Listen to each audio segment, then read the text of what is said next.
if you start with the white and you only put it in one spot, what you're basically doing is you're saying like, everybody look over here. Gotcha. Like, look over here. But you're not saying like look over here, but also look at her dress. Like, you're just drawing the eye to that one spot. And maybe, yeah, like, I get it. Like, we're gonna go take off in this direction, but maybe accentuate this curve, especially too, because it's just a nice, interesting shape as well. Right? And it kind of like, to me, these shapes mirror each other. So like this one's going this way to the right, and you know what I'm saying? It's kind of like semicircle this way, semicircle this way, so it's like nice to have that sort of altering line and the bright white. Okay. And I used acrylic paint. Should I have used encaustic gesso? I mean, that stencil, I just put acrylic. I was playing with it because this wasn't a great print anyway. So I just got daring. I really don't think that you need to worry about stability if you're just doing such a small little bit like this. I think you're fine just using a regular acrylic paint. Okay. I think you're fine. Okay. So this is your first layer of encaustic wax and then pigment stick on top? Yes. Okay. No, that was actually not pigment stick. That was actually colored wax. That was encaustic wax? Encaustic wax, yeah. Okay, so you did your layer of wax medium. Yep. And your layer of this like pinky red encaustic paint on top. Yep, and the dress may have been pigment stick, the off-white on the dress. Okay, so there are areas of this that I really love. And actually one of the areas that I really love, I actually love the whole bottom. Like, I love this, like up until like her waist. And then what happens to me is that what I would recommend is that you start to transition this color to another color. Because if you go back to the photo, this is black and dark gray, and then it gets a little bit lighter gray as you get to the top. But you didn't transition anything. When you laid do you see the difference? Yeah. You didn't transition anything. Now, one of the things that's good and bad about the wax is that I tend to put it on in what I call coats of one color. And that's sort of the nature of the beast, is that like, oh, I'm going to add this coat of one color. So I'm going to put this one color all over it. So after you do that, then you need to go, okay, but that's not reality. Like, reality is lights and darks, highlights and shadows, right? Unless you're in a totally flat light situation, which is possible, but you know, you still want a little bit of a gradient somewhere.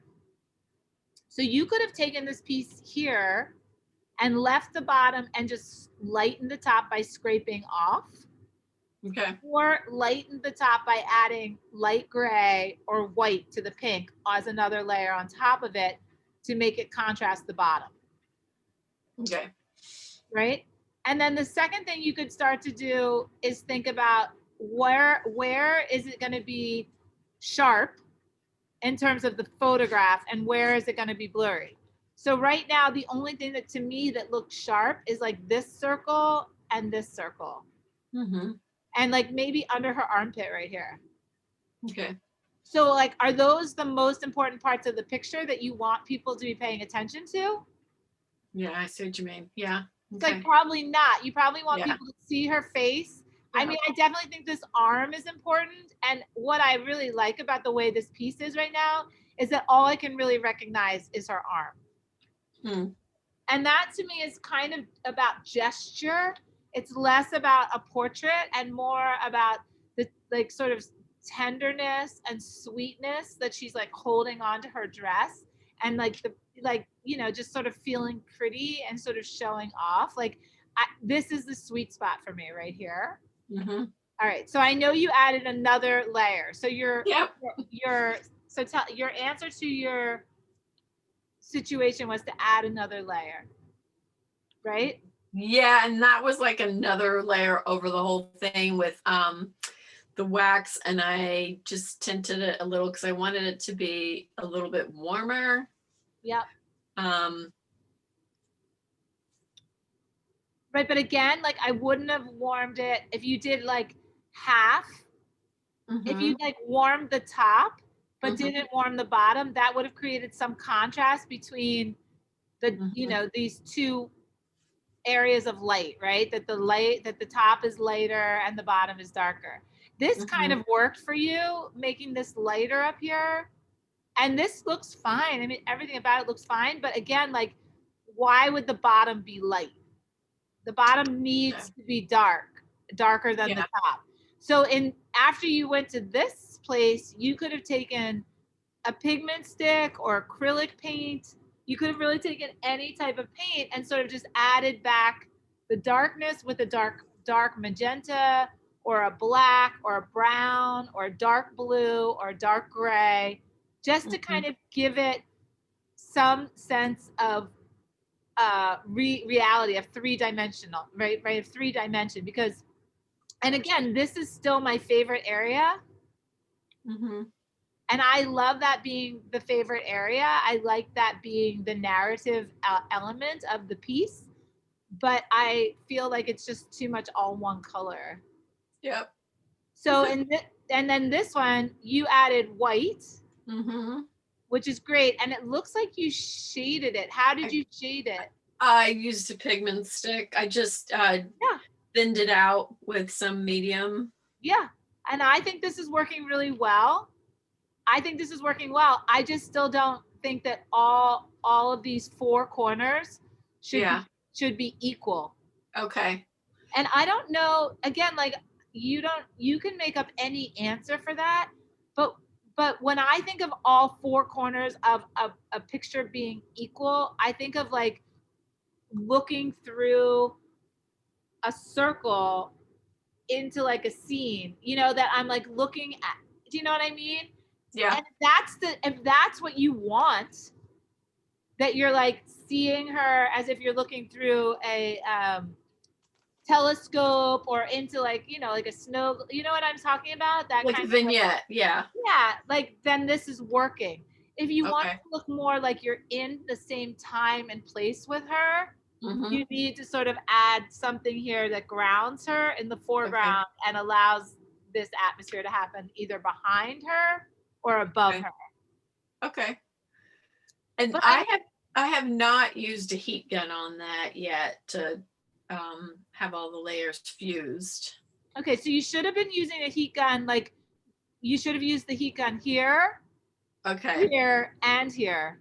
Okay. Technically, very lightly, just to fuse like this, you needed to add this encaustic layer to the other layer. This, Uh-huh. you needed to add the third. This was like your third layer. You Okay. you might not have needed to add. You don't need to add it here when you just add pigment sticks, but in the other two, I mean, don't go add it now because you'll Yeah. turn. You might turn everything into kind of like mud, right? I might melt it. Yeah, and honestly, I mean, I think it's a pretty successful piece. I like the way you chose to let her face get very foggy and kind of go away, like not be the most dominant thing. Hmm. And I think that the circles are fine. I love how you painted her dress, and I like that the whiteness is kind of like dancing up through her hand and out the top of her hand. And Hmm. it's very sweet. It's like non-specific. And Hmm. this shading's excellent, really good. I would Thank have you. just shaded, So this. just the bottom, go back and work the bottom a little bit. I think it's these corners more than anything. Like, I just feel Okay. like they could be like a little bit darker, like very lightly. Like, they don't have to be gray. They could be like purple or Okay. darker, like just one other color that you've already used in here, a little bit of a darker version of it. Okay. And I like the way you put the gray up into here because that broke up the, like, you don't want to create these like walls in which people, you want to invite people in. So that's like, hence like the idea of translucency and Hmm. opacity, like that you're kind of like showing people things, and you're Okay. not just like right? If it's opaque, you're blocking them out and telling them what's going on. Like nothing, like you're not coming in here. This is what it is. Right? But if it's semi-translucent, you're creating that sort of invitation, like maybe there's something here for you. Maybe there's something to figure out or see. I think it's good.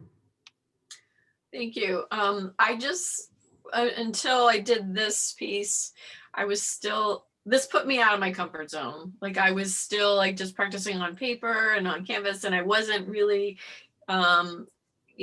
being, I don't want to say aggressive, but, like putting more wax on and just going with it and not calculating so much, like not being afraid to like see what would happen if I did this. Right. Well, that's good. I mean, I think starting with very simple subject matter is really helpful. You can start with one person, like one or two, a simple still life, a simple landscape, starting out with, and then build, again, it's about confidence building and feeling that you're understanding, which material to use next and how you're going to use it, right? Before you get too overwhelmed. Because if you get too overwhelmed, you're going to add too much, and then you're going to feel like, you've kind of lost control of it, or you're discouraged because you don't know what else to do. I think that was perfect. And I think that the 3 steps that you did were perfect. And I think that's plenty. All right. Thanks. So that's, you also answered another question about subject matter, because I was struggling with that, like what kind of subject matter to start with. And like today I was trying to put together some stuff, a little more collage, and I was just getting overwhelmed by the end. Yeah. I'm just not really strong in that. So I like the idea of just doing one subject, like you said. And people are okay, but you at one point had mentioned they're more challenging, or they don't maybe give as much to the medium, or. Oh, I've been doing people forever. I think that people, I think portraits are, I mean, unless you're like doing, right, unless you're okay about imperfections on the face and the skin, I think that it's hard. I mean, there are a lot of artists that do a lot of stuff that's about the face. Like Sally Mann did, she did these crazy blown up face pictures that were really, really messed up. I mean, the faces were really messed up, right? Because of the medium. And that was just the look she went through. I mean, they're kind of disturbing, Yeah. Yeah, I'm not playing with you. Sorry, my dog. So they're actually like, stop it. Oh yeah. Right. I mean, then these could be. I mean, this look like this is what wax looks like, right? So these are wet plate collodion. So they look like that because the emulsion is messed up there. And if that's something that you want to play around with, that would be great. Here. Sorry, my dog's I mean, I think you just have to pick and choose. I mean, again, I think I've said this before, and I can say it again, is that you have to like use the wax for what the wax is good for. Okay. Right? Yeah. And if you wanted to put like layers of texture on something, that make it look like gritty or worn, or, then that's perfect.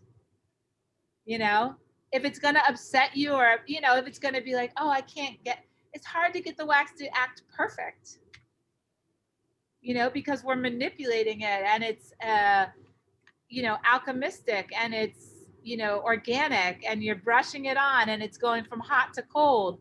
I mean, these are really beautiful though, right? Yeah. Right.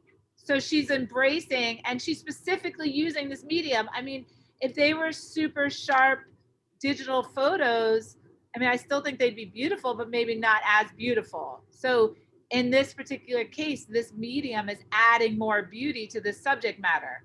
So you want to think of subject matter that the wax is going to add beauty to it, right? And you don't want to feel like you're letting somebody down or doing something that's disappointing somebody by adding these other layers, or quote unquote messing it up, right? Okay. I mean, for me, I love wax, and I like everything. I like wax on everything. I think it makes it look better, but it definitely almost looks like this. It looks fuzzy, foggy, scratchy, brushy, uneven, imperfect, right? Yeah. How do you feel about when people put objects in wax? I've seen some stuff where people put like zippers in and they have thread and all kinds of stuff. I think that's maybe a little more collage. There's not really so much a photograph there. I mean, I'm fine with it if it works compositionally for the piece. I mean, I wouldn't say that I like it or don't like it. I mean, I don't. It's just one more thing for me that I don't want to deal with that. Yeah. I don't want to collect all those items and then try to place them in the collage. I don't. Yeah. I like the idea of the wax being like the footprint and holding Mhm. like the memory of something rather Mm. than it actually physically being there. I Okay. like the fact that the wax is impressionable Mm-hmm. and that it will hold a form that I've put in there and like, and seal it forever. I think that's sort of like a beautiful analogy. And it sort of captures the moment because it's like it's warm, you're putting it on, whatever you're doing in that moment, and then it's setting and holding on to that. I think that's beautiful. Well, your work is gorgeous. I love it. I think there's a Aw, simplicity, but there's a complexity to it. thanks. Well, we need to finish this piece. And Okay. so I've been thinking about this for a while. Hold on. I think your work is looking really good. And I'm glad that you feel like you're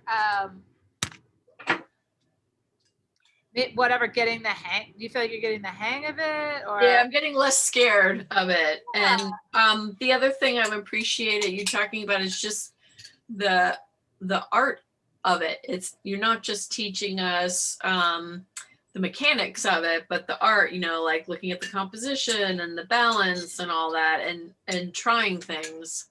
That's been really good for me. That's awesome. Well, and I think it's interesting too to look, if you're just to keep looking at alternative photography, you know, Mm, alternative photography. You can look at encaustic painting and you can look at drawing, but really just keep looking because that's where I started. And that's really, if I had to pick like one boat to set sail in or a group of people that I could live with forever, it wouldn't be the encaustic painters. It wouldn't be the photographers. It would be the alternative photographers, right? The people who are nice. doing gum bichromate printing, who are doing Yeah. cyanotype collages, who are doing printmaking, who are doing transfers, who are doing Mhm. wet plate collodion, who are, so it's like you start with this image, but then you're not satisfied with the stillness and the perfection of the image. So Mhm. you're asking it to sort of like become unsettled and sort of like move around. I like that. Thank you. That really helps me because I, for a while, have been trying to merge my photography with some other medium, and this just really seems to be what I was looking for. And I do appreciate all those alternative forms of photography. Right. And that's why I always say, like, don't worry about like how it's like it's not like 4 layers that make it finished. It's not, Mhm. I mean, if you simply take a photograph and sand it a little bit and put one coat of wax on it, you're, if that's what looks beautiful, then you're done. Like that's what looks beautiful. Like you've successfully, you know, altered the photograph. Okay. Right? So it's like it's not like we're looking to like, you know, use a list of ingredients or follow a set, protocol. It's like you're doing it so that it matches your intuitive desire for how you want to sort of transform the photo from its original state to another state, whatever state that is, whatever condition, depth, blur, right? So so you know a little bit more now about what the wax is capable of. We've talked about, you know, clear layers. We talked about thicker layers. We talked about adding pigments. You know, we talked about using very dense encaustic or more translucent encaustic. We talked about fusing. We've talked about incising, right? So for me, I felt like I just needed to expand my narrative more than anything else, because I felt like I painted so many figures and I'd done so much figure work. I just felt like it wasn't speaking to me or challenging me anymore. That's really why I switched. Well, first I switched to like abstraction, and you know, as a realist, as a photographer, it's very hard for me to just be like, oh yeah, I'm just gonna take this real photograph and turn it into an abstraction. It's like, okay, like what is that? What does that mean? Like, what am I doing? Like, where am I going? And I mean, I can do it, but at the end of the day, I feel like I don't have the eye for when the abstraction is compositionally correct. And it's not, I don't think that's an easy thing. I think that abstractionists, you know, even themselves might make a lot of paintings that aren't, you know, that don't work, you know, which is normal. We're all going to do that. But it's like, I haven't really found that confidence to be like, oh yeah, I know this works. Like, this is abstract and I know it works. Whereas with the figures, I knew how to paint a figure. Like, I really feel like I could do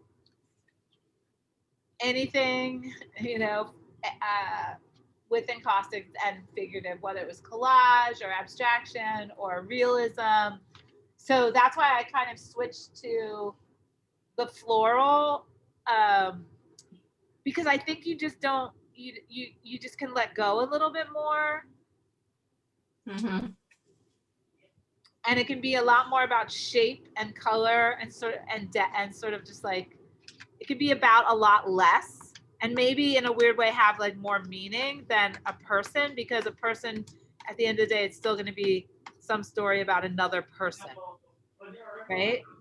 And it's going to be limiting to somebody because they're not going to want to, you know what I mean? Now I think people are less flexible about relating to everybody else because of what's going on in our world. It's so sad to say that, but I feel like that's a change, you know? Yeah. In arts, for sure. So how are you guys, now that you're seeing this painting again today, what is your thoughts on it? It's hard to see. It's hard to see. Yeah. Is that better? Yeah. I think I took some photos of it too. Do you think it'd be easier to see a photo of it? I don't know. Is that better like that? You know, it is kind of shiny because is it better like that? Yeah, that works.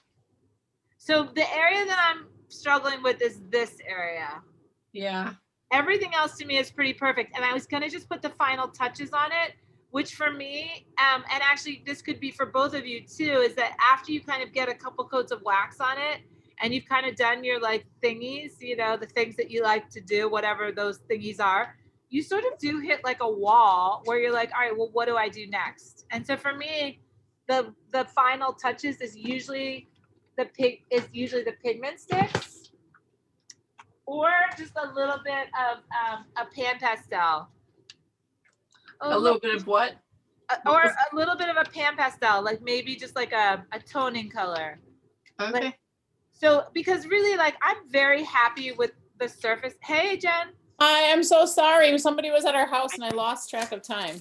That's okay. You're allowed to have a life too. Oh my God. Oh, I'm so sorry. I was like, what time is it? Oh my gosh. A sounds like you were having fun. Don't worry about it. We talked, I recorded it. You can catch up. I will totally. Sorry. And I remembered to record it too. I was like, oh, okay. Good job. So for me, this kind of goes back to like what we were talking about with your piece too, is it's like at the end, like you know, I'm happy with this wax surface, but like maybe I just need either a couple things. Maybe I need another color, but I don't want to commit to it in wax, right? Or maybe I need just a little bit more contrast, but I don't want to get it with wax, right? And maybe I need like one more like element. And again, like I don't want to do it with wax because I just feel like that's just like, it's too much, it's too hard. Maybe I'm going to lose what I have. Like, it's just too risky. Okay. So what I feel like I can do is with the pigment sticks is I can work on this surface to give me maybe the push and pull and the things that I need without taking too many risks, right? So like one of the things I know I need is I need like maybe this flower here to just come forward. So I can just take like a neutral color or even a bright white, and I can just paint right onto the surface of this wax to kind of just give me like this little bit of light that I need right here. Do you see how it's just giving me this like, right? And I can kind of just lightening this flower. Now, if I wanted to, I could add a tiny little bit of color. You know, with the pigment stick, I could take like a light pink, right? Or a red, and I could just add like the tiniest little accent of a color, right?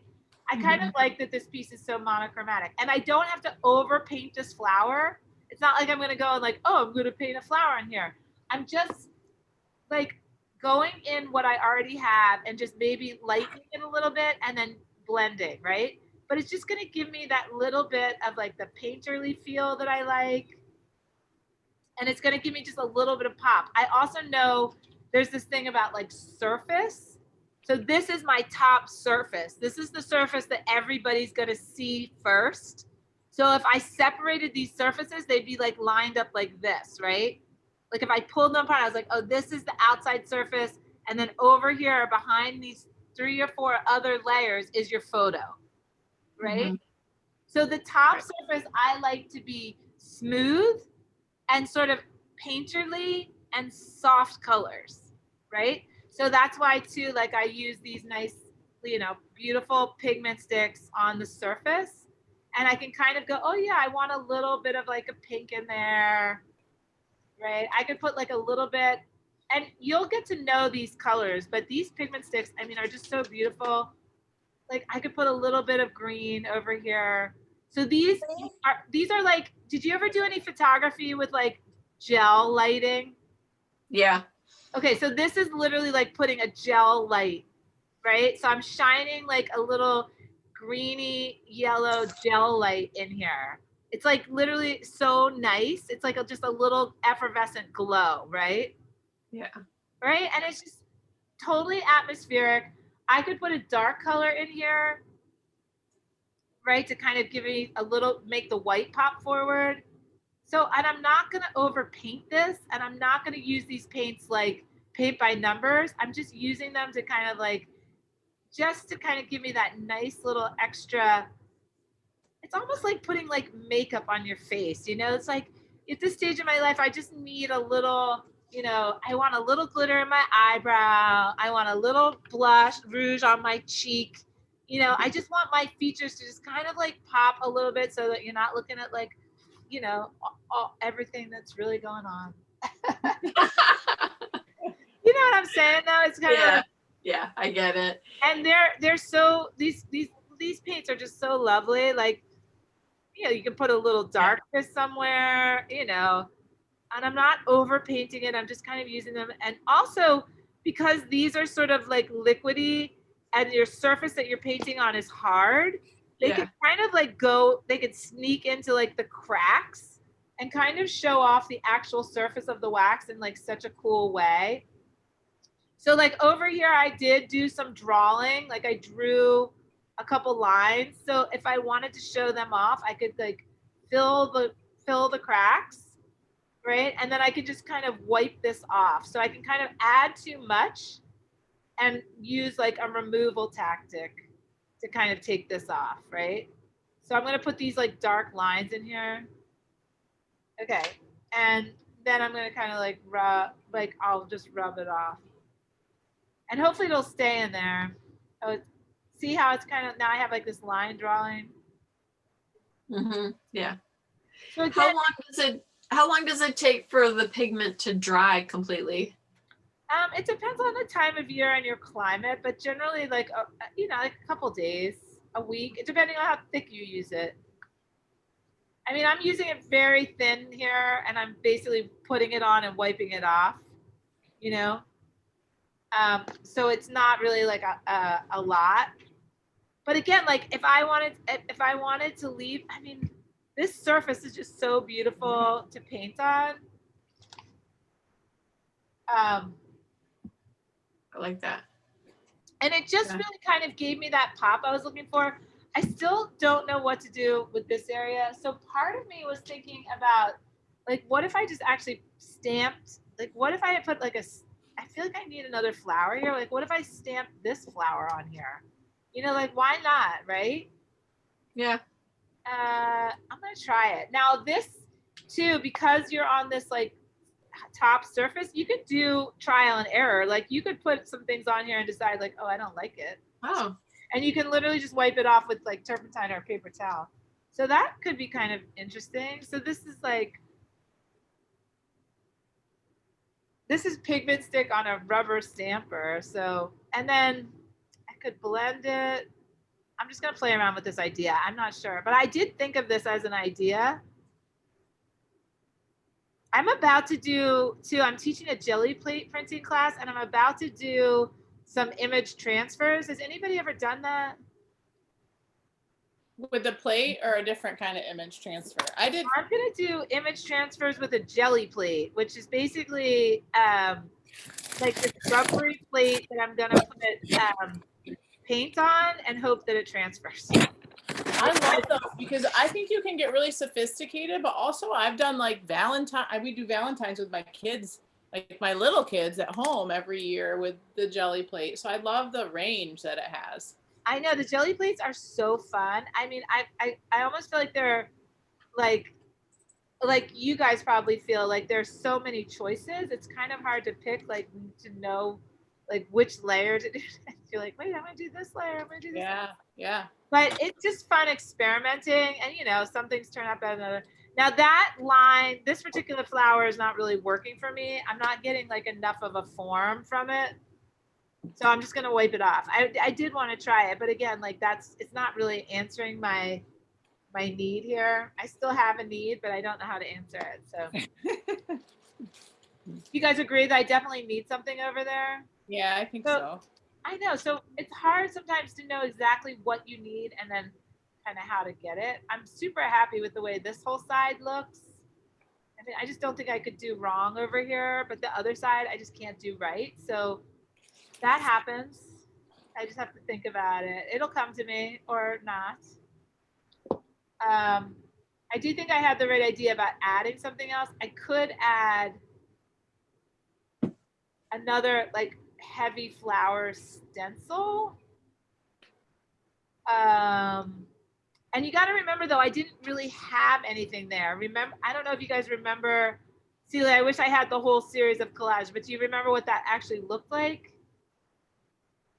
Remember there was a line here? Yeah, a little bit. Yeah.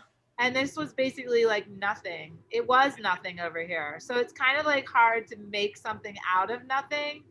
Yeah. Right? So like when you say like, how do you choose the right photographs? Well, choose something that, has some good content in it, Yeah. But maybe just like not too much content. All right. What about some darks in that area? Would that help, or would that draw too much attention to that spot? That's an interesting question. We could do dark. Maybe that is the answer. You know what? I think I'm gonna try. I got a bunch of new stencils. Let's try a flower. Let's try a flower stencil. It just has to be like the right shape. So Jen, we were talking a little bit earlier too about what you guys want to continue to learn. And actually, Celie asked if I would show how to mix spices into wax medium. I can definitely do that. And then, do you want to learn how to pour? Next I week, love the spices idea. I haven't seen We can do that that. at all. I think that's really cool. we can do that tonight. That's easy. We can do that for sure. What else do you guys want to learn? Or what other questions do you have? I'd like to at least see a pour. Yeah, I'm happy to do the pour. Any other requests? I'm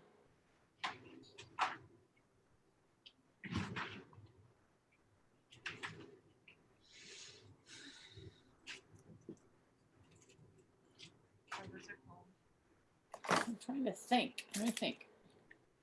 I'm sure there's something. Funny.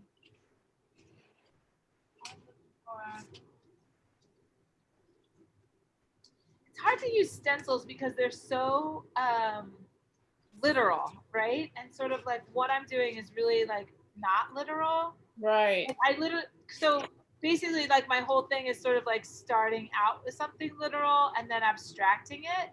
So I am in love with this thing tonight. I don't know why this it looks like a seed bag. If I cut seeds into a garden.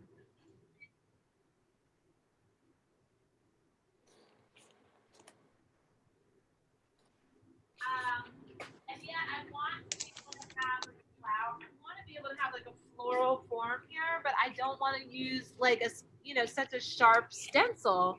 That's why I kind of was hoping that that rubber stamp would work. Maybe I should try it in a darker color. Is that what you're saying? I could try that. I find that like when I see someone else, like if I see you do a stencil or other people use it, I really like it. But when I do it, I really hate it. And I don't know what it is, if it's just too crisp against things that are all kind of diffused, or I totally hear what you're saying. So I work very hard to make my stencils cooperate. Right. So we could talk a lot. So it's like the level is higher and then the So style this, is different. Yep. Let's talk about it. So this stencil is my very favorite, and I cut it.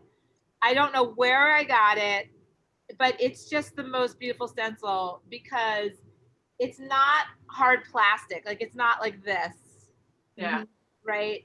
Which is so exacting. It's more like this, which I love this material. It's more like movable, thin. This is like a what should we call it? A bulb. It was a bag of bulbs for the garden. So it's like that in between. It's not stretchy, but yet it can stretch. Like if I forced it, pulled it apart, it could stretch.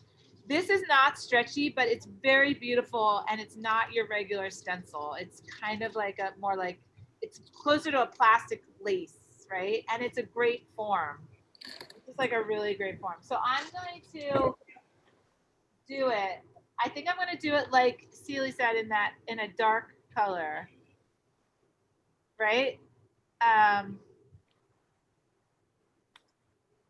And let's see what happens. So stencils are really hard. I totally am glad that we're talking about this, and I feel for you. I feel you because I work on it all the time. So there's a couple things that I do to soften them, and one is hit them with the heat gun. Two is cover them a little bit with another layer of wax, right? 3 is did I say scrape them? Nope. Scrape them. Okay, so you kind of just have to like work them into looking good. So what if and this, I play around with placement, like, so technically if this was here like this, it would be like way too much, right?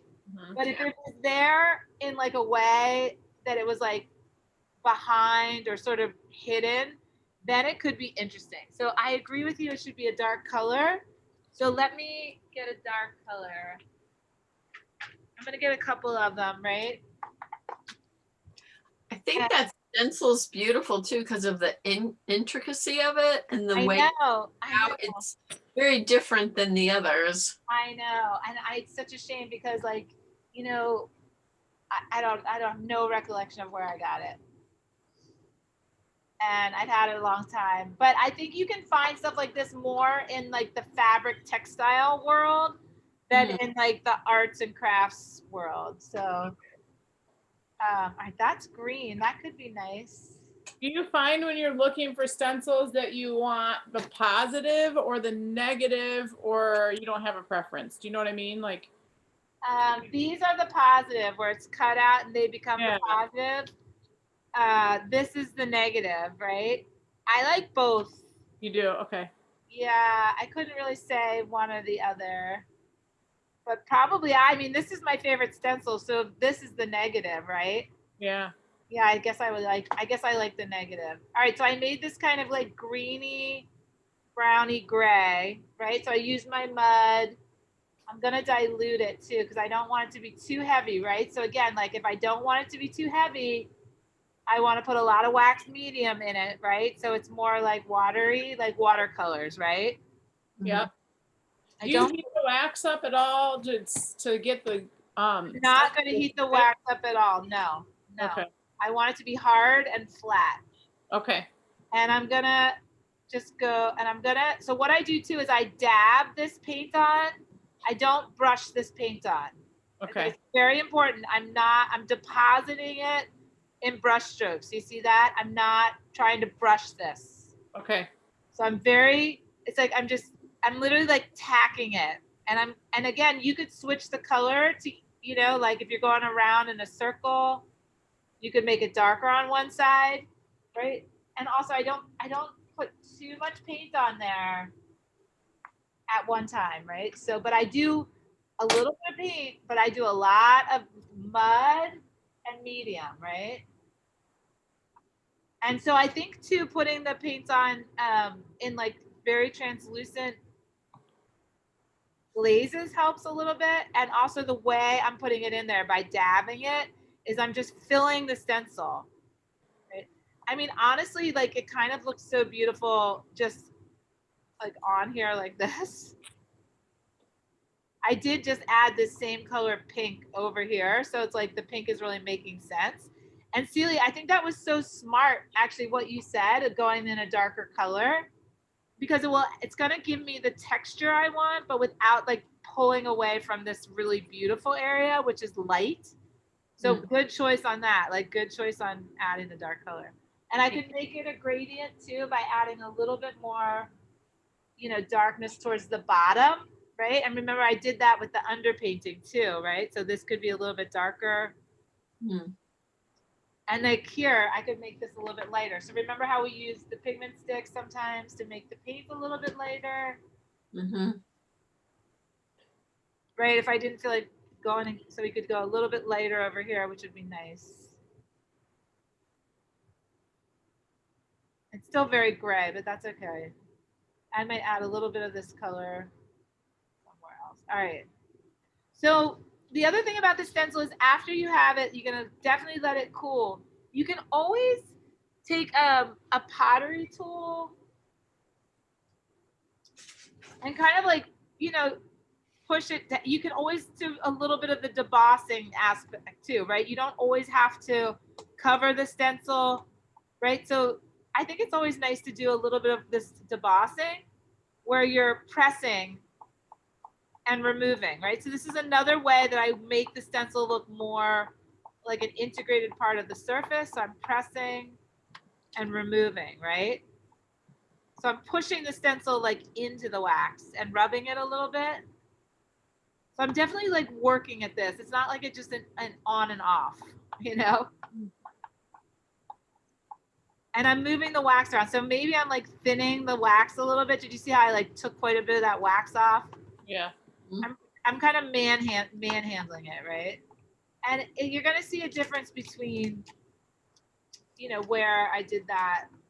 It's gonna be sharper. All right, I'm gonna pull it off. Now, the other thing about pulling something like this off is it's a lot more like pulling the lace off because you don't want it to rip, right? So it's not as, I'm gonna take it off kind of like piece by piece. I don't want to rip it because I don't want to mess up. Now, this one wasn't totally clean.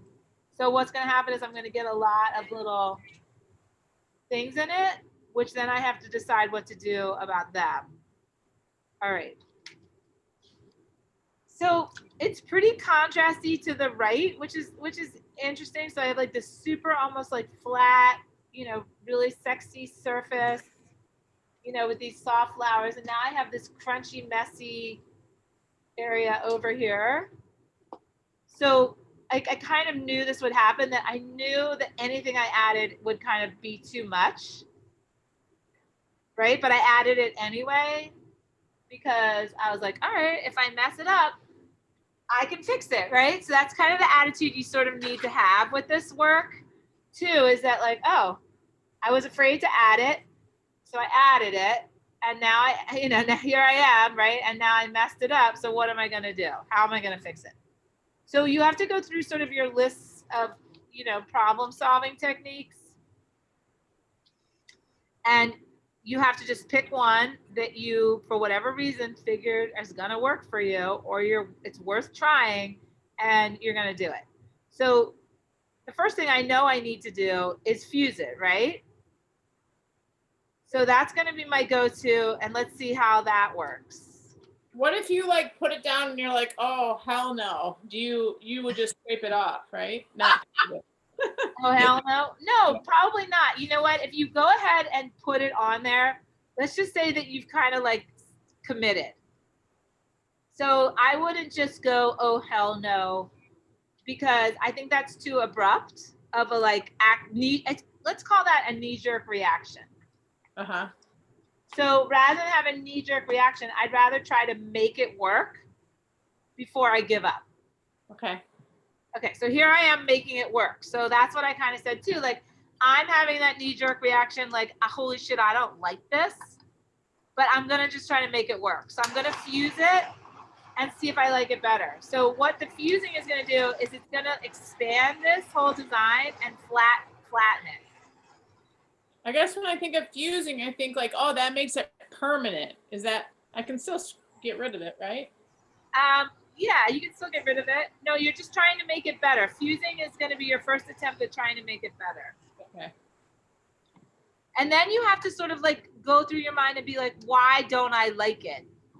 What is it saying to me? What don't I like about it? Like, I picked it, I put it there.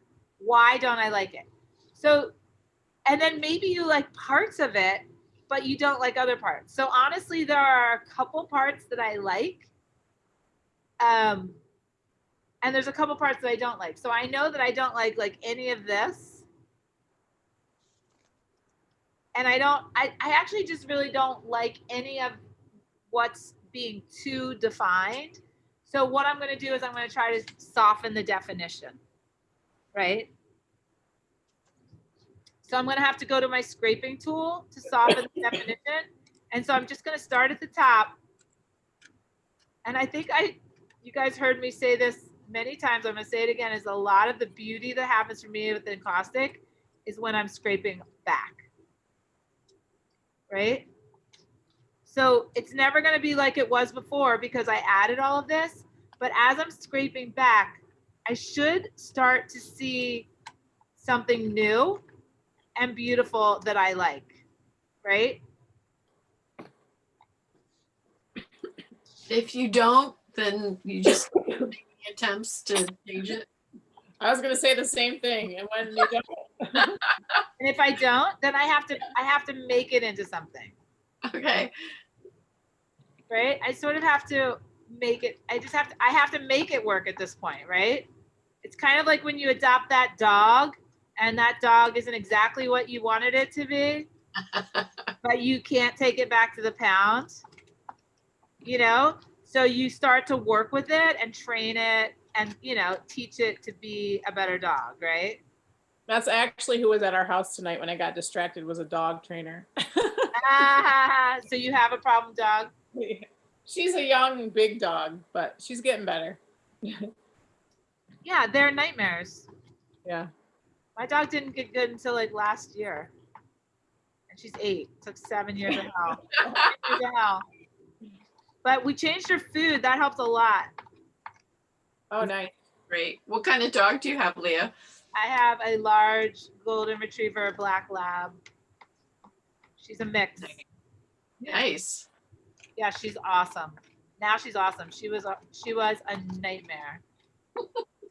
Okay, so I think what this is really giving me is nothing definite, but like more atmosphere, and I think it's working, and I think it's really pretty. So it's giving me sort of like this darkish garden. I think that down here is still way too specific, but I think what I can do is the wax. I'm settling with the wax texture as being interesting and not perfect, but interesting. And now I need to get rid of these colors that came off in the stencil, right? Because they were like nothing to do with my work, like my piece. So again, I'm going to use another tool. I'm going to go back to the pigment sticks to give me sort of that softness. I'm going to see what I can do by blending. So what I've decided now is I have this dark color over this pretty like atmosphere color. So what happens if I try to add the atmosphere color back in? So this is like just how we're blending. Do you see how I went for this mid-tone? Mhm. Right? And maybe just through the texture and the painting, I'll get to something beautiful. Almost, I want to say, like not totally by accident, but sort of accidentally, that it'll all just start working out because I'm trusting the wax and I'm letting it do what it does, right? Which is, look bumpy and sort of have a mood and, look rough and be foggy, right? I'm really trying to let all of those uniquenesses, and look, I like it so much better even just now, right? That it's not so harsh, right? That it's just not like so in my face.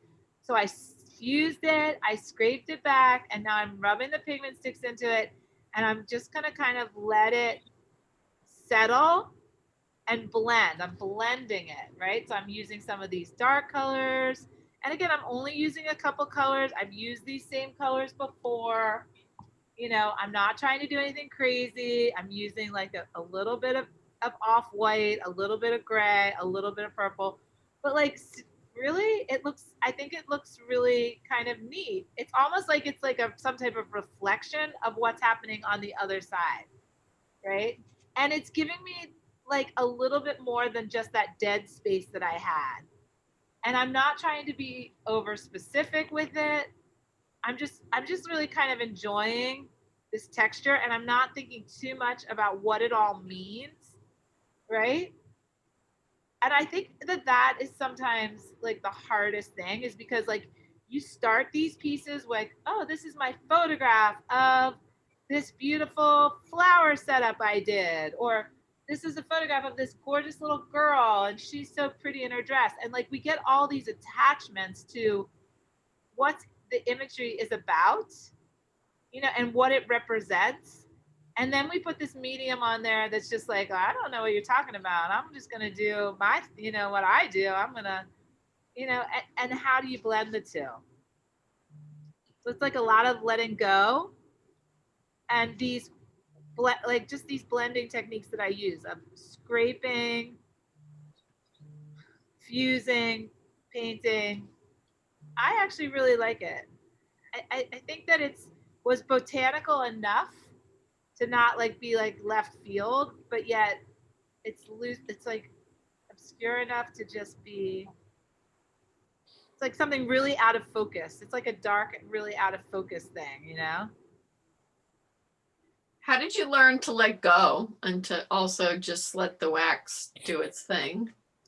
Because I just realized that it's better than it's sort of like a surrendering thing. It's like not to be like insulting to yourself, but it's like you have to sort of sit. It's like the fundamentals of like meditation, right? Of like surrendering,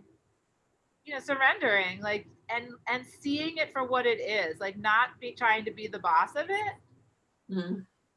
I think it has a lot to do with like not trying to be the boss, like more like being like, oh, thank you for, thank you for giving me that. Oh,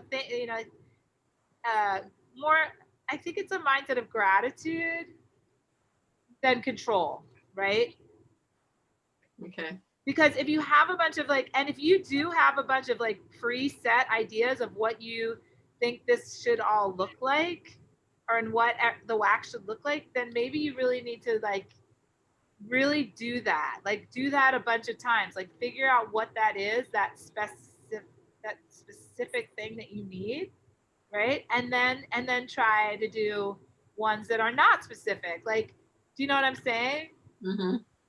And that, I think I've had a lot of experience with both because I did do very commercial work for a long time where I had to make I had to make the portrait look good, or I had to make the little girl's dress perfect, or I had to add wax to make it look realistic, and now I just don't care about that. I care about it just looking beautiful. So I'm looking for, it's like almost just looking for something else in my life, in my work. Mm-hmm. And I'm really looking for something that I don't necessarily have or know what it is. So I just feel more open, Mm-hmm. When you have to do commercial work, do you feel like you have to use a different mindset or put a different hat on? Kind of, yeah. I mean, I have to be, much more controlled and more minimalistic. Okay.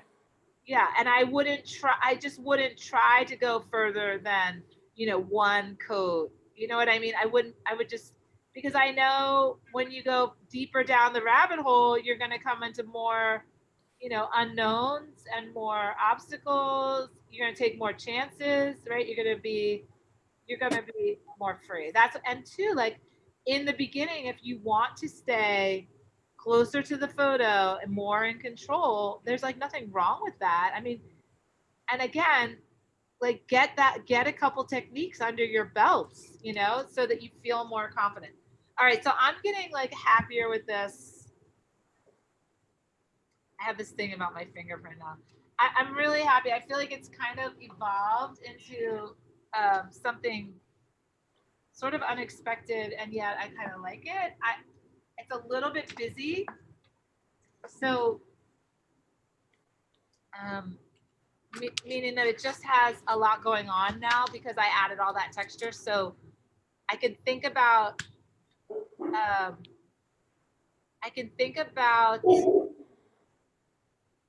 letting it dry and then maybe adding just like another translucent glaze, right? And I think it's hard too when you still are like in love with one area of a painting, but you still are like, oh, why is that other side just not look as good? Like why, So I'd like to take it in steps, and not rush it too. Like that was a big leap, and there are things that I really like about it. And Celia, I loved your suggestion about going dark with the flowers. I think they look good, but like this is probably all too bright. Mm-hmm. I like how this like opening, this is very landscapey though. Like this is like entering a garden. Like this is a skyline. These are like tree lines. This is working. This is probably gonna have to go darker, but I'd rather just let this just sit here. I'd rather just let it go for right now and come back to it another day. Right. And that's another thing is like having the time to kind of work slowly and take like gradual steps, right? And not and look at it, like spend time with it, looking at it too, when you're not working on it, right? Mm-hmm. So that it's not always about like making it, like working on it. Sometimes it's just about enjoying it.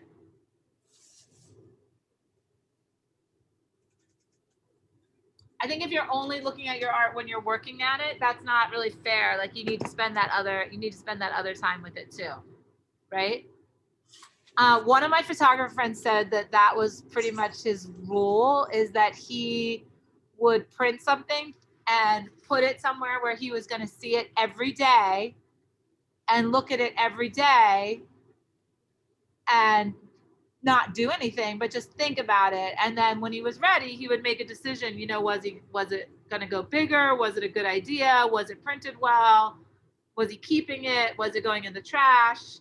You know, like that kind of thing. And I think that when you're looking like, you know, at the end of a work session versus when you're looking at it first thing in the morning, you're seeing it with different eyes, you know. So this one will come in the house with me and we'll see. But I did take a risk. I added the stencil. I made that decision through analyzing it and looking at different stencils. I tried different ideas. We talked about a color. I picked a color. I fused it and I shaved it and I painted it. So I'm happy. Like that's a lot. That's enough. I'm going to leave it. So we'll come back to that next week. Hopefully next week we'll decide that we either, you know, we'll look at it again. I'll take another photo of it. And it's small-ish. So it's like not the end of the world, you know. I'm still not saying like I totally love it. Let me grab a piece of wood. I'm going to grab some turmeric and I'll show you guys how I mix some spices. So this is really pretty. It's a pretty color. And I'll do the pour next week too.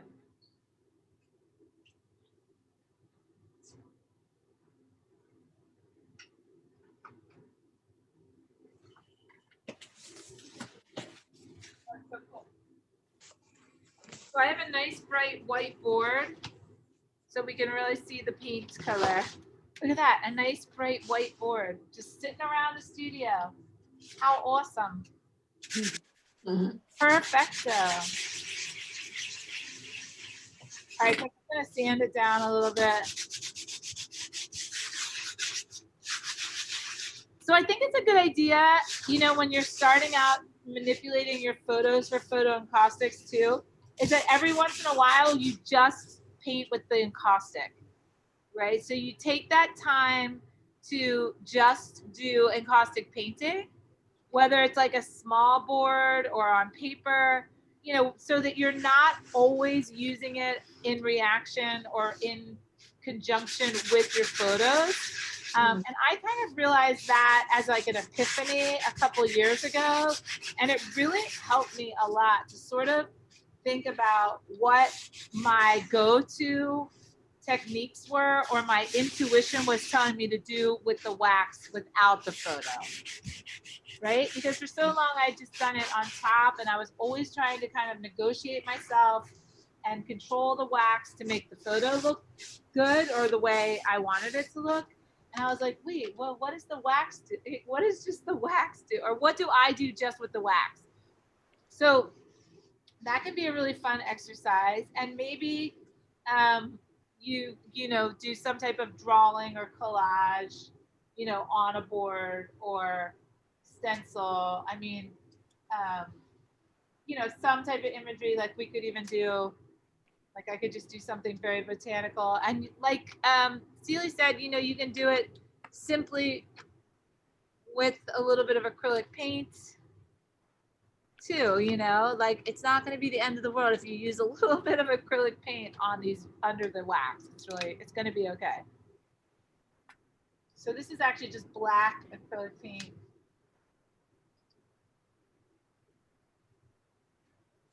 I'm just going to give myself something here rather than just painting on a big bright white panel.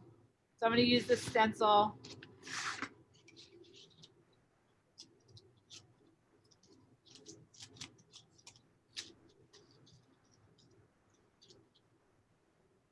I mean, wax is such an organic thing. It is kind of like getting to know, you know, like, you know, getting to know an animal or getting to know another person. It's like, what is its nature? What is it like? Like, how does it act when you're, you know, in this mood? And how does it act when you're in that mood? You know, it's like a lot to sort of just consider, you know?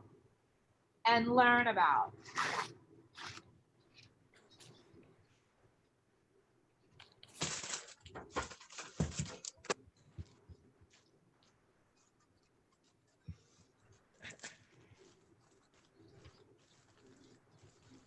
I think I'm making more of a mess than I'm doing anything else. All right, and I barely got. I just didn't want this to be so bright white. I can't get this paint to like give me enough.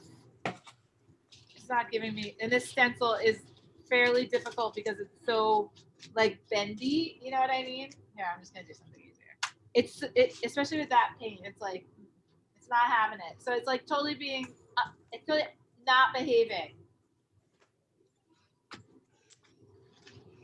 This one is going to be much nicer.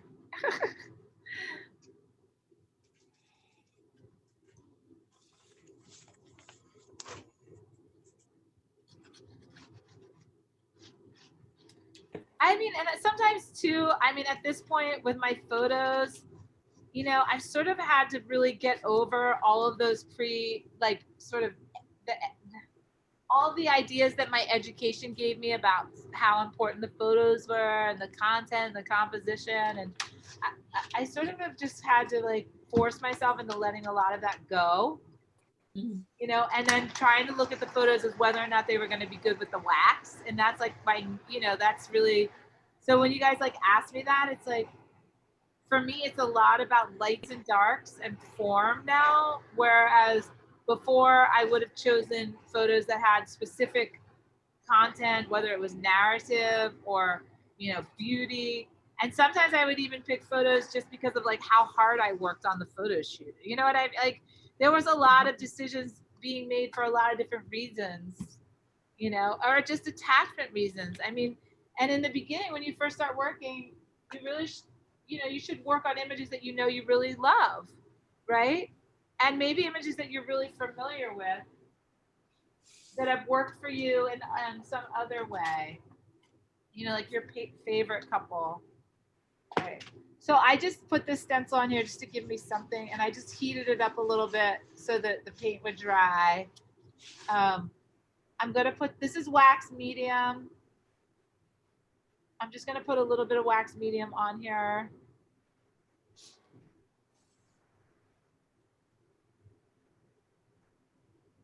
Just so like, right? And we talked about this, Celia, a little bit earlier too, where you said that the glue was making the rice paper a little bit yellow, and you can see that the wax medium is yellow against the bright white, right? Mm-hmm. Oh wait, let me make this one bigger, you guys, sorry.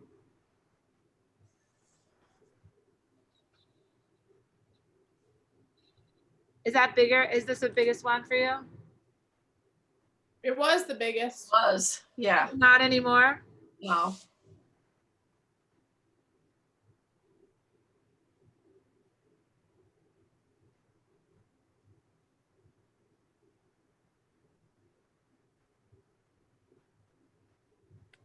Is it the biggest one now? Yep.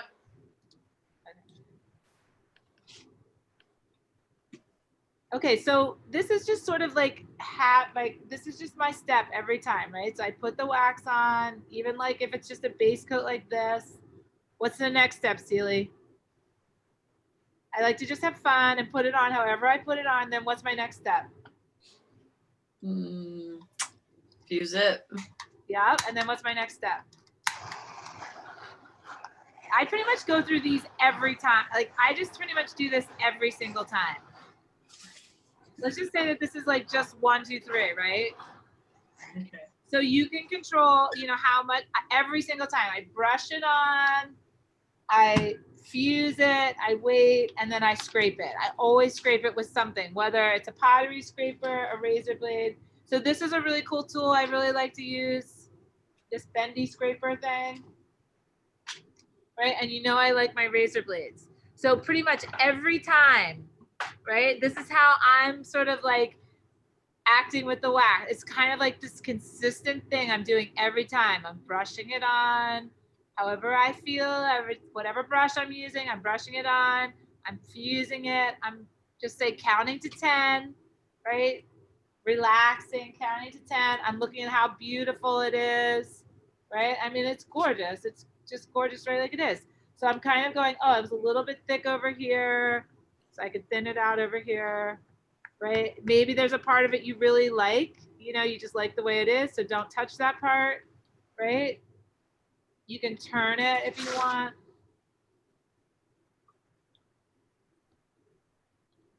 You can rotate it, right? You can do, if it's thicker in a spot or you don't like the way it's laying over, you can, you know, blend that down, right? So I'm taking off quite a bit of wax. I'm just kind of blending these brush strokes together.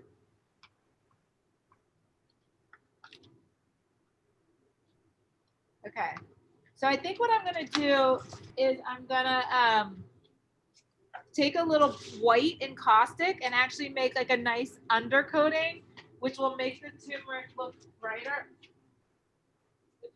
Just make the turmeric look more interesting and brighter. I could also do like,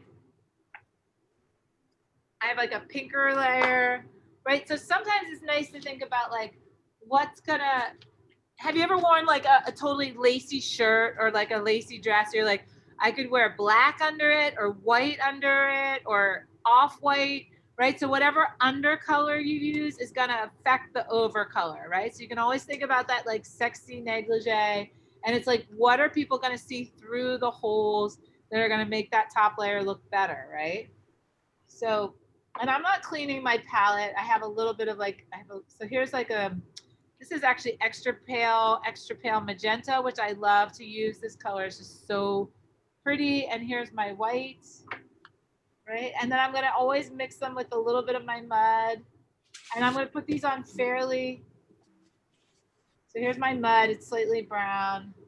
And here's my wax medium, right? So I'm diluting my paint a little bit. And I'm gonna put it, right, so it's nice and opaque. I got like a nice little hair in there too, I can see it. And again, same thing, I'm gonna put the paint on. Now you can see it's kind of like, now I'm putting it on, so it's veiling the black line, right? So if the black stencily thing was my photo, I'd really be like losing my photo right now, right? So, all right, so you gotta take that into consideration. I'm gonna do a little bit of this pinky stuff, and I browned it a little bit, add a little wax medium, and I'm fairly repetitive in these things that I do. Here's the pink. Here, I can see my palette.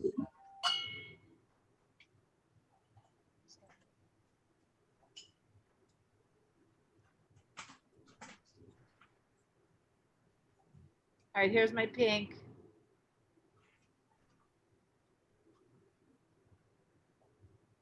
Now I don't have to cover the whole thing, but you know, I can kind of cover, and you can see the difference between where like I covered it and where I didn't, right? So it's kind of nice to have that like veil and then pop and then veil. So same thing, I'm gonna brush it on, I'm gonna fuse it, and then I'm gonna blend it, right? So you could be doing this with the heat gun or with the torch. You can do either one.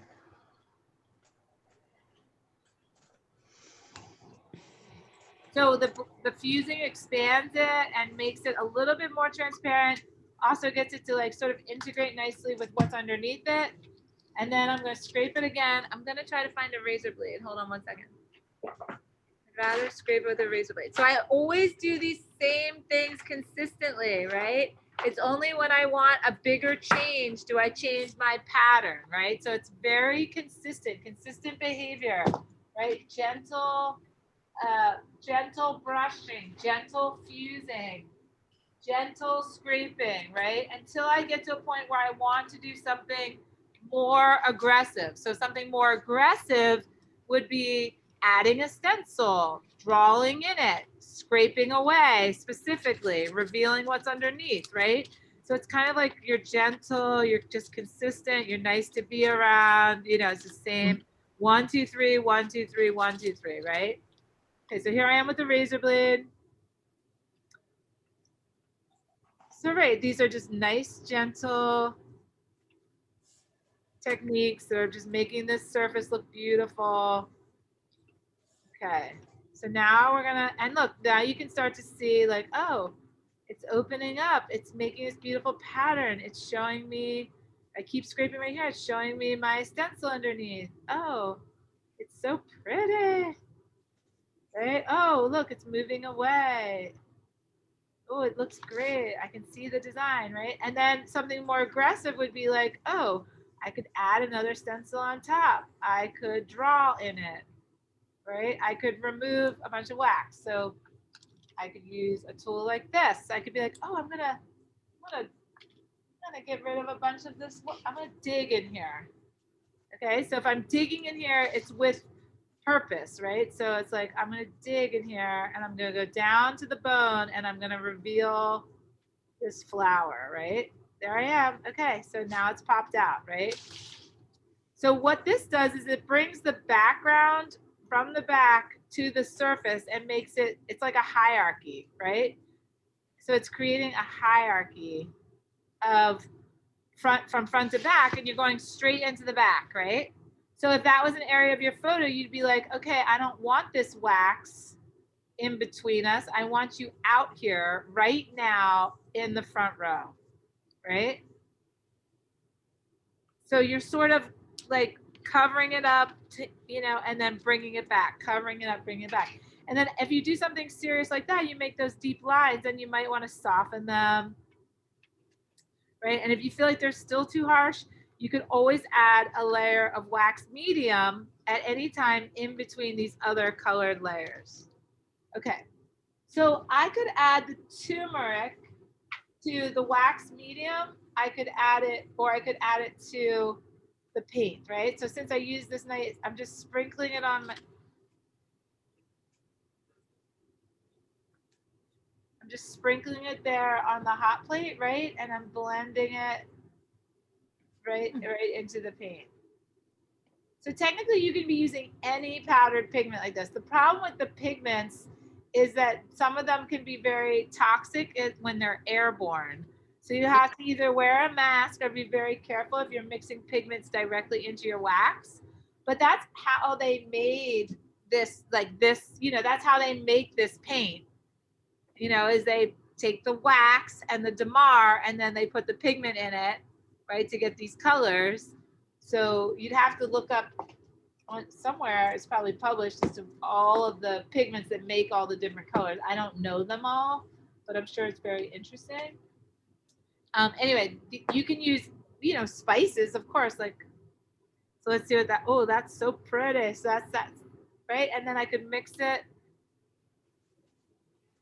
It's pretty bright. Wouldn't be toxic, right? What? Using spices wouldn't be No, toxic. not at all. No. I'm saying that the colors, whatever they use in the other color. Like, I've heard the cadmium's really toxic. I mean, I don't know. What I was saying was I don't know the origin of all of the paint minerals. I probably should at this point because I've been doing this so long, but I just don't. So, but look at what you can do. Like, you could do something very organic, like, right? And you can blend them. You could probably even do more concentrated. So this is organic. This is turmeric. I mean, it could be cool to do like only organic colors, right? I've been even seeing like, gum bichromate people. And actually one of my friends who's a teacher at the local university here, she does a lot of alternative processes, and she does different colored cyanotypes. So she did like beets, which is like really magenta, and she did mustard, which is really yellow, and then cyanotype, which is really blue, right? So these are like super strong colors, but like, look how pretty that is. It's just so like, this is so Japanese, isn't it? Mm-hmm. Yeah. And then look, you can mix it back. So I don't know if you can see on my, but like you can mix, this was my wax medium, but now it's like this like yellow, right? And then I could totally paint over this again. I should fuse it. Let me see. You know what's interesting is this doesn't dilute that much. Like even in the wax medium, it's just as colorful as when it was in the other. All right, so I'm gonna fuse it. What do you guys think? I love it. Yeah. I found out that if you go on the RF website, they don't sell from there, but they when you look at their pigments, it'll tell you if it's got any warnings. Like, Oh yeah. They put those little like caution flaggies up. yeah. Yeah. They don't have them on like other sites like the Fine Art Store or Dick Blick, but Oh, their no, actual right. R&F site has it. Well, right, but that's because the RNF, they're the ones actually making it. Right. They're the ones working in the biochem lab. They're the ones who are actually like masks on and handling the toxins. So look, here's some other colors on my hot plate that I'm mixing in there. Right, so this is a really good example too of like weaving these layers together. Right. So we added some more. We added this sort of gray tone, right, over top. Let's fuse it again. And let's like talk about this. So what's fairly simple process. So what's working in it? What's working about it and what isn't working about it? Like what would you change? I like the transparency of the yellow. Like over here. Yeah. Well, you know what's really working for me is like this empty corner being contrasty to like these two colors, and then what's also these windows, where I feel like I'm, and this is what I think, that you're evoking this like desire to sort of like look at more, right? And I think we talked about that a little bit tonight, Celia, when we talked about your pieces. Is like, you left that opening only at her arm where she was connecting to the dress. Like that was where you were letting people look at the picture, and the rest of the image you were making them look at the texture of the wax or some shading or some other color, right? So you have to remember how, you're using your art to tell a story or dictate to your viewer what they're seeing or not seeing, right? And then how they're seeing it, what it is they're seeing and how they're seeing it. So let's scrape this a little bit and see how these, maybe it's too strong an area. What's really nice, and I don't know if you can see this, but because we're using the turmeric straight out, some of these areas we're getting very concentrated turmeric and it's actually a little bumpy, which I really like in contrast to the smooth wax. So it's actually kind of granular, right? Because I don't think the turmeric is ground down super fine, right? So you can see, do you see how they're kind of like reacting to each other? That's really nice too. I like all these sort of tones. And what happens is when I scrape a certain area, I'm bringing the whiteness, right, of that base coat that we did with the white color through, right? Because I'm thinning the top layer and I'm making it, more translucent so that the bottom is getting more attention, right? You can see it more, right? So this is really pretty. Like I love this little area right here, right? And this is just gently scraping with a razor blade. And look, now I'm coming back to that line that I drew in here, right? So I just, remember how I was digging and I just randomly drew that line in here? But what's really nice is it's coming back and it's looking more natural and more beautiful. So you have to kind of think of this more as like a collaboration with the wax. Then it's like, then you're just like going in there and telling it what to, you know what I mean? I mean, I'm sure at some point you could be like, I'm telling you what to do and you're going to do it whether you like it or not. But I really don't ever feel like that. I feel very humble to the wax and like I'm waiting for it to show me, something really cool. Like I'm listening.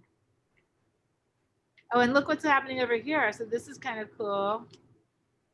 I'm getting like a nice sort of botanical shape. And I didn't do this on purpose. This is just sort of the wax doing this. You see what I'm talking about? Like over here, like I'm getting these cool like lines and I'm getting the light from behind coming through. Right? I like all the vertical lines in that. Thank you, me too. So that was just me like going like this with the brush, right? Brushing from top to bottom. And that's that's kind of a big deal. I also brushed some from the middle to the bottom. I don't like this glob right here, so it's gotta go. And then, you know, you're gonna, when you see stuff that you like in the painting, you're gonna have a more discerning eye and you're gonna be like, oh, I really like that, but oh no, I don't like that, right? So then you're like, oh, make that go down, you know, and it's kind of like, it's again, that word, I've been really, I don't know why. Do you guys ever have like a word of the week that you're like, oh yeah, that word just explains everything? So for me, my word of the week this week has been hierarchy. And I feel like it just is like so relevant to so many things that have been happening. I don't know. And I actually started talking about it. I think I was like out at ride. I think I was like riding or something. And I think I was talking about like the hierarchy. I might have even been talking about like the hierarchy of like the horses in relationship to each other or something. Like who gets to come in for dinner first? Like how does that horse dominate the rest of the group and become like the first horse every night that gets to come in for dinner? Like, I don't know. So anyway, but the hierarchy creates sort of like the standards on which one thing becomes more important than the other things. And I think that establishing a hierarchy in the artwork is really important because it's going to be the basis of your decision making. Right? Mm-hmm. And it's not like you can change your mind, but it's gonna, you know, change the work, or it's gonna change the paint, you know, the painting or the way the painting's going. Anyway. So that's really all you gotta do is kind of blend it in. Now this surface, right? I mean, I think we went as pure as we could. We could do another layer, which would of course make it, look, this is what the wax medium looks like now. It's kind of a pretty color though, right? Mhm. And I could make it more translucent by just adding more wax medium to it, right? So, oh, and I could use a clean brush too. I could switch brushes. Let's see what that looks like.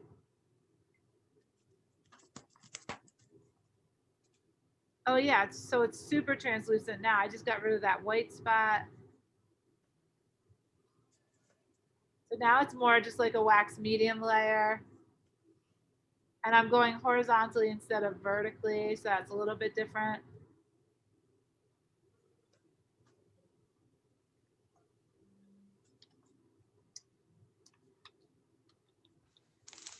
So this is just the powder. Let's see if the powder will just go.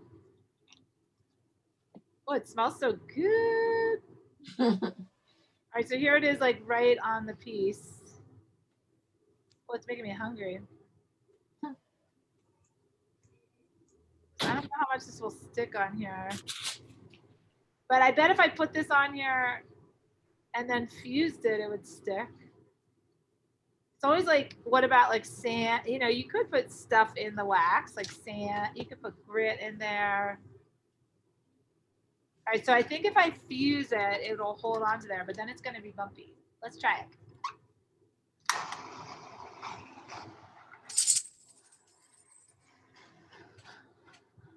Okay, so you see what happens when the wax heats up is it expands and it's like it attaches, right? So it's like attaching.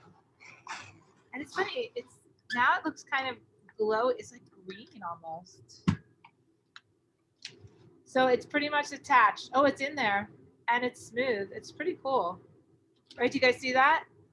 Mhm. That was straight on there and it's got little drop, like little green, but it's smooth to the touch. Right? So the wax kind of just heated it up and absorbed it inside of itself. Right? So there's nothing like loose or coming off.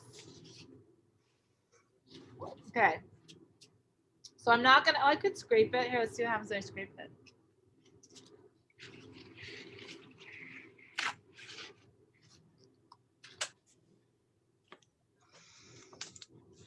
So I can scrape it a little.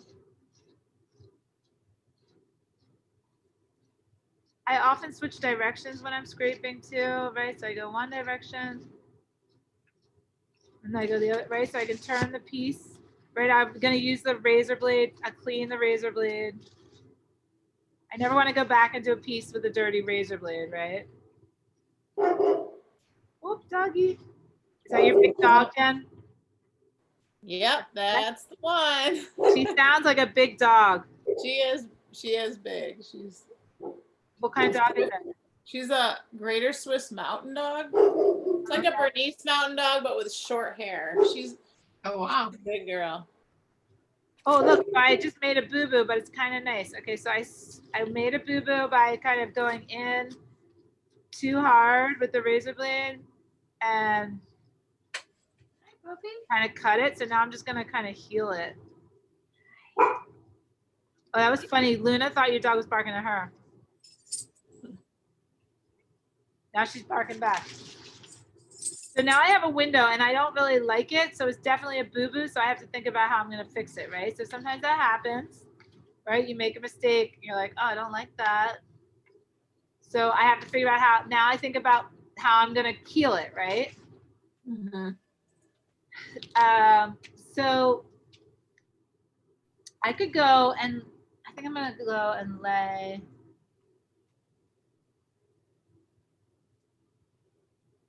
You know, a lot of times for me, when I make a boo-boo and it just gets too bright white in an area, I just think about blending it. So I didn't brush over it because if I brushed over it, it would just go da-dunk, right? So what I did was I did the tapping method. So if you can remember that the tapping is to kind of like fill an area. And I also sort of, it just deposits, right? It's, versus if you're brushing it, you're spreading it out. So I'm just thinking about building up that hole I just made to get sort of back, and that looks great. And I could either decide that I like this shape, you know, I do actually like the side of the brush. I think it's interesting. But I can also just go, okay, relax, chill out, wait, fuse it, and then I can scrape it back to sort of where I was, right? And look, now you can't even tell. Right, so there is quite a bit of this method for me that is like sort of about fixing things. You know, sometimes if they don't go, or if I make a mistake, right? Because that is going to happen. And then you're like, oh, so look, I fixed it. I'm sort of back where I was. All right, so now we have to figure out what we want to do, what else we want to do with this. Do you guys have any other questions on the turmeric? We could add it with another color. Do you want to add it to another color? What color do you think it would look good with? Maybe like a green or. Yeah, that's what I was gonna say, green. I was thinking like dark blue. Yeah, I was gonna say green or blue. Oh, sorry.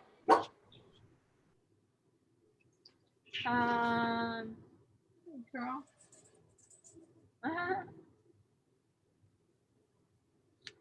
Well, what is our intention with the color? Is there another shape we want to invite, or what is our intention with the color? Are we adding another stencil? We could add another layer.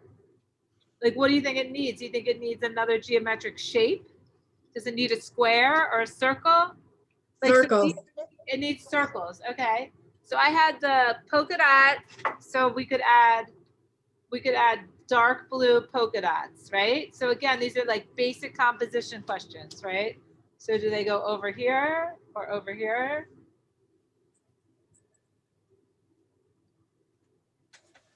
They could go here. What do you guys think? I like it there. Here? And do they go on both sides or one side? But do you see how like looking, this is like really important. Like you start to visualize them here.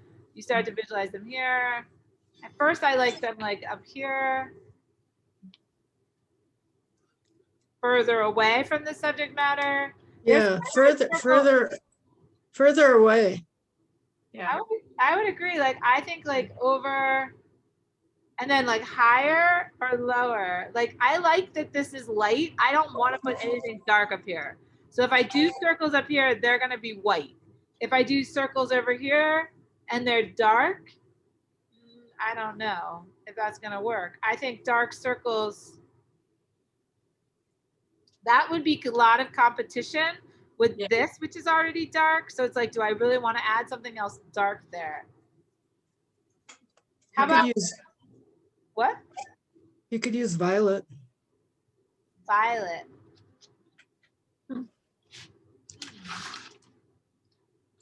Well, what if I change the composition too? Well, and what's this black thing here? Let's see. Well, there is that dark thing over there. Maybe over here. All right, you guys pick. I'm gonna get the color. I'm gonna get the blue. I'm gonna make a dark blue gray. Gotta figure out where I'm gonna put them.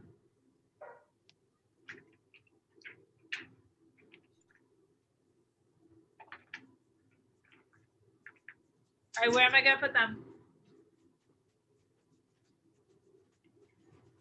And also they could go diagonally. This is like really good exercise. Just like, I think they should go in the middle. I think, how about right here? Right? Yeah. Move your stencil so we can see what's behind it for a minute. Oh yeah. Yeah, I like that. I have this here. So a couple like arching, right? Like, Yeah. Yeah, I think that's good. There's a bunch of negative space. and like almost like they're like, how about like this? So they're like coming down from here. Like I sometimes like them to be like somewhat logical, like a flow of energy, you know, like where or like what are they, you know? So maybe they're flowers that have come loose and they're flow, like I sort of like to tell the little story or something. That helps me feel grounded in my composition. It sounds silly, but I think it makes sense. Makes sense. Yeah, like you know, and if you're flipping it, right? If you're flipping something, why are you flipping it, right? It's like, what does that mean? Okay, so this is pretty translucent, so it's a little bit more translucent than I thought, but it's okay. And it's probably too big of a brush, to be honest. Like, too big of a brush for this little stuff. And if I'm dabbing it, it could be like that, right? The dab, right? So that's a really nice way to fill a stencil. And then sometimes I always do like what I call like more than I need for the stencils, just because I know I could like scrape it off, but I don't want it to look like I got up there and I didn't have anything to say, right? So I'd rather just like say it. Also, did you see I just like scraped that one off? So I can fill it, right? So I can fill it. Do you see how I can fill it? So I think we talked about this last week when I was using was that with you guys that I was using the wax as putty? Yeah. Right? Didn't we talk about that? So this is a perfect example, right? So I don't want that to be, it's like, and in this case, I'm doing sort of the opposite of what I was talking about earlier. I'm not being all zen with the wax. I'm being like, yo, wax, yo, you know, like go in the hole, right? I'm telling it where I want it to go. So there's enough extra wax around here to be spreading it, right? Are you worrying about the texture of how you're applying it right now, or are you just going to fuse it and smooth it out anyway and scrape it so you don't really need to worry about that? No, I mean, you can worry about, it's a lot of things to worry about, Jen. But I know. no, let's say no to that. But I was worried more about full coverage than I was about anything else. So in that case, I was kind of prioritizing my worrying, and I was worrying about covering the circle. Okay. All right, and so I did that. So they're equal, and I covered it. And I think that was a great location. And I think that was a really good decision by everybody on color, form, right? Everything. Okay, so same thing, right? I put it on, then I'm gonna fuse it, right? I put it on, I'm gonna fuse it. So same thing, right? 1, 2, 3. And then my next thing is I'm gonna scrape it. Okay, so when I fused it just now, that was when I was kind of like paying a little bit more attention to texture and making it a little bit smoother. I could also do some of the texturizing when I started to do the razor blade, but I'm pretty happy with the texture. of the dots and, the placement, what I have on there. I sort of like all of it. So I'm just gonna wait, right? Count to 10 or 10 backwards or whatever, one to 10 or 10 back down to 1. Do your razor blades ever, like, does the doll ever wax? Wait, does the wax ever dull the blades, or do they work forever? How often do you have to replace them? I start new blades like usually I buy the box of 100. I mean, you'll be able to tell when it's dull. Sometimes dull ones are good because they're not as aggressive. Okay. But I like to start new ones. All right, so I'm just trying to blend these circles a little bit. So when I scrape them, if you want them just the way they are, you don't have to scrape them. I generally scrape everything because I want it to look, a little bit a part of the piece. I want it to look connected. That's something, connection. That's something that I enjoy in the work. That doesn't just look like stuck on there. So I made them a little bit imperfect, a little bit translucent, right? Like they're fading away a little bit. Okay, so I like them. I just scraped mostly down, but I could go ahead and scrape a little bit sideways. All right.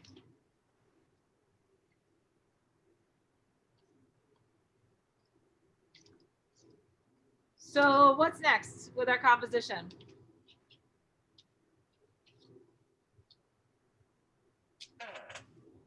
Do you want to put texture in there? Do you want me to put texture in there? I'm in love with this thing. I'd be happy to put texture in there. So what does the texture say? That there's a fence here, or that there's something in the sky? Like, what is the texture? Could be in the sky. It could be like a stormy sky, right? What does the texture mean? What's the purpose of the texture? I feel like it's going to cover something, right? It's going to come forward, whatever it is. Well, it depends what we use to put it on there with. If we put it on there with wax medium, it's just like making what's behind it move further back, right? So I'm in love with this thing though. Like, it's so cool. So we could put it there. It could be in the sky up here as if it was like a cloudy sky, right? A stormy sky. We could put white in there, make it a sky. We could put it here and make it more like a fence, right? Like an obstruction, like a wire fence, and like something's behind here. If we did like a dark color, right? So do you see how orientation, right? And then the choices of how you put it on there. The angle, if we put it on here, it's kind of like, I don't know, like a mountain. It's like triangle, right? It's like a mountain. It looks like the Matterhorn. Right? So depending on the orientation, if we put it on as a rectangle, we could say like, oh, it's a building, right? It's a building. Right. I mean, if we're still just talking about abstraction, this shape just makes me think of like volume, like a crescendo, like this like triangular shape. All right, so options, we can put it here. It would look nice here and a light color. Yeah, I like it up there. I guess when I think of texture, I don't think of being representational. So that's interesting that you Yeah, are thinking that. yeah, I don't either. What do you think of it as? More pattern, I think. Or like texture. Yeah, Right, but if you're putting it on something that already has a meaning, like if you're putting texture on a dress, you're just texturizing what's already there. We're basically putting it into no man's land. So what is it? More no man's land? It's just nothing on nothing. Like I guess it's part of my brain that sort of wants to representationalize it or start to create some type of story. Yeah. Even in the abstraction, I suppose. Right. Yeah. And I think I'm just too looking at it in terms of like light and dark, like, that, you're entering here and you're coming in and it's dark, it's congested, there's a lot going on, there's things, right? And then you're out, right? So we're like energies. So if you think of like the energy of the piece, like that, right?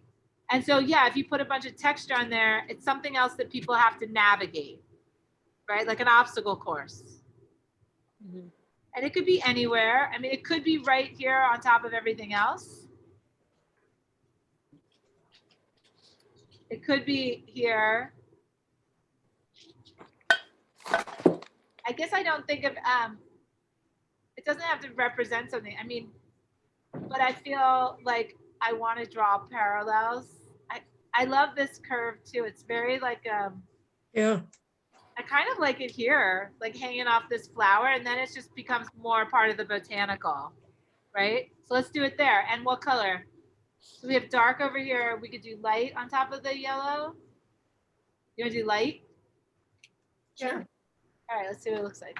So we could even do like a lighter gray. All right, so we're gonna get to do one more thing tonight, and then we can quickly just add.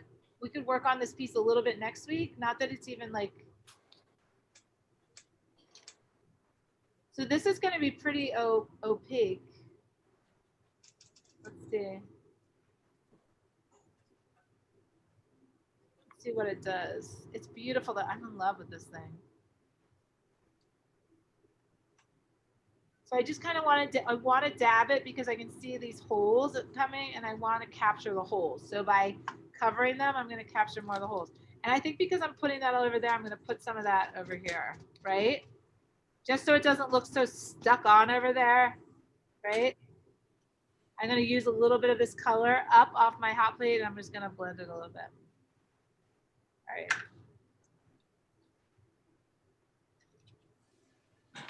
Oh, that's so pretty. Look how beautiful. Yeah, that's nice. Isn't that beautiful? Mm-hmm. Okay, so now with something like this too, is so beautiful. It's Oh, so wow.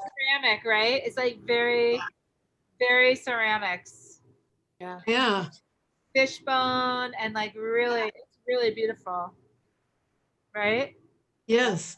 So then you could decide like, oh my God, it's so beautiful. I just love it so much. I don't even want to touch it. Oh my God, I'm not going to touch it. I'm definitely not going to scrape it, but I do have to fuse it. So if I'm going to fuse it, I'm going to fuse it very, very, very, very, very, very what? Gently. Yes, you guys are rock stars. Yes, like way up here. Oh, yep, yep. Okay, yep, that's enough. Like barely touch it, right? Oh, yep, that's enough. Okay, that's enough. Okay. Okay, whew. That was so stressful. Oh my God. Okay. Okay, so we should stop there first because it's almost 8 o'clock, but also because that was so stressful. I'm just kidding. All right, so really cool. I mean, just really, and this is like why, another reason why you should just like pave with the wax, right? Like without a picture. Because we just went through so many, like if I did a PowerPoint of like flow chart, we just made so many decisions and we just did so many actions, right? And we repeated a bunch of stuff, and so like, if you could just kind of like take this and then think of like your photo under here, right? Right? Or your photo under here, or like whatever. Then you can start to sort of like really engage in these like, more risk-taking, more exciting paintings, right? Because you're understanding sort of all of what you're doing. Right? Yep. Yep. Leah, if you didn't fuse the layers, would they just eventually like separate from each other? You know what? No, I don't think anything bad is going to happen. To me, the fusing is just part of the dance, and it just sort of like, I think, makes the work look better. I've definitely done pieces that I have not fused, and I just don't feel like I have all the steps of the rhythm. Like, I just don't feel like it looks, I just don't like it as much. I really like that 1, 2, 3 that I showed you. I like what the fusing does to the wax. I like the softening that it gives to the layers, and I like how it like blends the outside edges together. It's kind of like toasting bread. It's like, you know, yeah, you could have a slice of bread or you could have a slice of toast. Like I would much rather have a slice of toast. Yeah. You know what I mean? It's just like, and I think it's like similar to the craft of, I'm not a ceramic artist, but I have a lot of friends who are really fabulous ceramic artists. And I kind of chalk it up to them that like, if they didn't fire their stuff, it just like would not look anything like it does when they fire it. I think that the heat actually activates the wax in an important way. Okay. Thank you. And I think it's more about the artistry of it. I don't think if I didn't fuse these 4 layers, it's not like tomorrow this thing would be like on 4 different spots on my table, like, you know, disassembled. There's like, it's not like they're just gonna like rubber band themselves right off. I think it has to do with the overall look of the piece and sort of the practice of working with the medium. That's a really good question though. I mean, you could try one with and one without, and at certain points when you have some texture that's really precious to you and you're terrified that you're going to lose it, you know, I say, okay, you got your get out of jail free card. Don't fuse it. Right? Okay. But I think if you just get in the practice of doing that 1, 2, 3, 1, 2, 3, you'll just you'll enjoy that flow.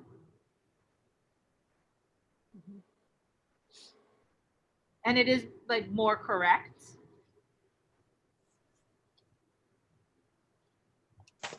Okay. Anybody else have any questions? So next week we can work on this one a little bit more and like we can think like what else would I do to it? And we also have to finish that flower piece because I still don't love it. Okay. It's yeah, still don't love it. So but and then we can pour. So I'll just mount a photo or something. We could talk about pouring on the larger scale and pouring on a small scale. Okay, good. Okay. Okay, ladies. Okay. Hey, happy Valentine's Day. Valentine's Day. Valentine's Day. Happy Valentine's Day. Have a Happy good Valentine's Day. weekend. Okay. Bye. Bye. Bye. Bye.